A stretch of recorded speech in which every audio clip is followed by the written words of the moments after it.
Chapter 6. It was an idea. Yeah. After all, it was a great idea. After all, Oscar needed a friend.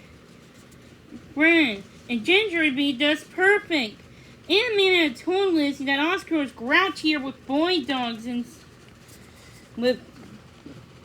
with girl dogs. And part of his problem was because he wanted to be the top dog. Well, Ginger's the top dog, and Lizzie was sure Ginger wouldn't care if Oscar wanted to be the top dog one bit. She was a Beagle Basset mix, pretty old and a little wide on the sides, as Charles once said. Ginger never took any notice of the other dogs. All she would do was poke along on her short little legs with her big long ears swaying, sniffing at every single thing she passed. Walking her took practically forever some days. When Lizzie got home, she took Buddy around to the backyard and made sure the gate fence was closed. She then went to find Oscar. Mom was in the kitchen scrubbing potatoes in the sink.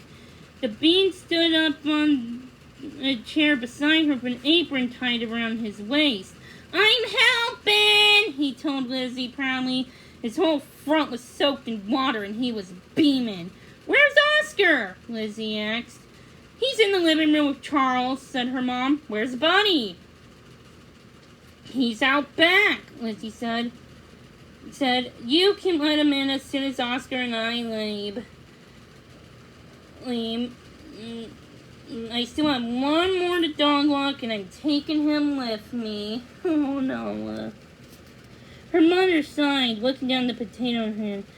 "This one's already getting a little tiresome," she said. "All this dog juggling. You really gotta find Oscar home soon. But did he say you're taking him out with you? Are you sure that's a good idea? You want me to find him a home, right?"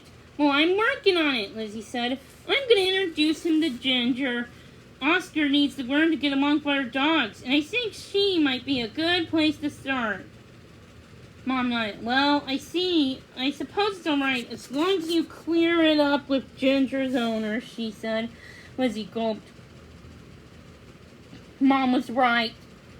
She better ask first, so she headed upstairs to find the index cards she kept about each client and found the one about Ginger. She ran her finger looking for the phone number. Ginger's owner was a beautiful young woman with curly hair named Angela Davis. Moments later, Lizzie was on the phone explaining everything. "It's fine with me, sweetie," Angel said. She had heard about Oscar. "Nothing phases Ginger. She's been a little down in the dumps lately, and maybe she can use a friend. My aunt told me some good ways to introduce dogs," Lizzie said before she and Jill hung up. "Can you take Ginger out into your backyard? I'll be over in 5 minutes." She ran backstairs, found Oscar and Charles playing in tug with one of Buddy's toys. "Thanks for taking care of him today," Lizzie said. I owe you, most perfect brother." Charles went, "Right, I owe you, most perfect brother." She turned to Oscar and took the toy out of her mouth. "Come on, pal, let's go," she said to the mustache pup. "You get to meet a friend." She sat him by the gate to Ginger's backyard. When Angel came over to say hello, Lizzie made Oscar shake hands with her. She then opened the gate to let him in, and Lizzie took off his leash. Anna Mann told her some dogs behaved more aggressively when they had leashes off. He let out a tiny roof when he spotted Ginger, but Lizzie told him to sit again. Ginger plopped calmly. Short legs.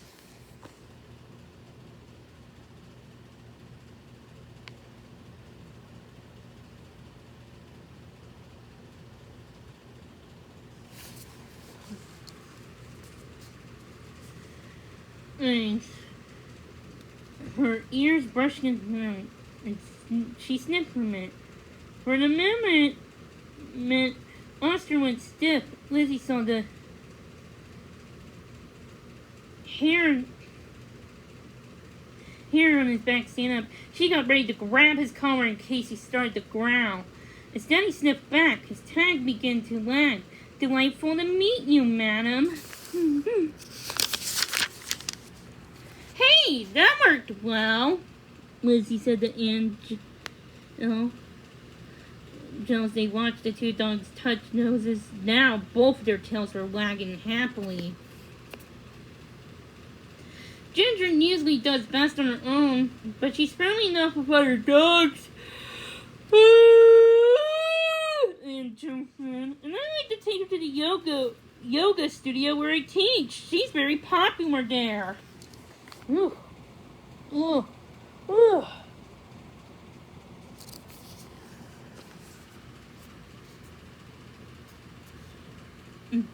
Lizzie looked at Oscar. She looked at Ginger. Then she looked at Angel. You know, she said,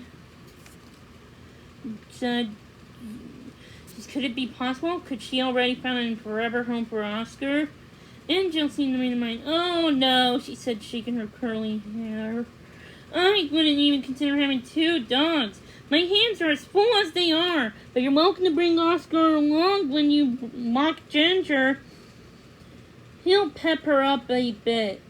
Lately, all she wants to do is sleep. Lizzie snapped leashes onto the dog's collars. Come on, you two, she said. Let's go for a walk. It didn't seem as Oscar's energy was contagious. Ginger stepped along more quickly than she did. Oscar pranced along happily beside her, his bright, intelligent eyes taking in the sights and sniffing around.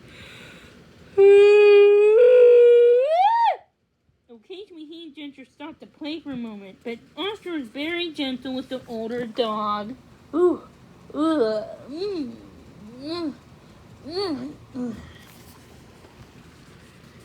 You were a good boy, Lizzie told Oscar as they headed home after the walk. She stopped at the corner to wait for a car to go by. Tossed a dog biscuit from her pocket. Here you go, she said, bending down to give the treat to the bouncy pup. When she straightened up, a flyer on a nearby telephone pole captured her eye, mostly because it featured a picture of a beautiful golden retriever. Maybe it was a lost dog. She went over to look at it. Premium dog walkers, she read. If you love your pet, hire the best. Lizzie felt her heart thud in her chest. What is this? She said out loud. She stood and read some more. She reached up and took off the flyer and stuffed it into her pocket for safekeeping.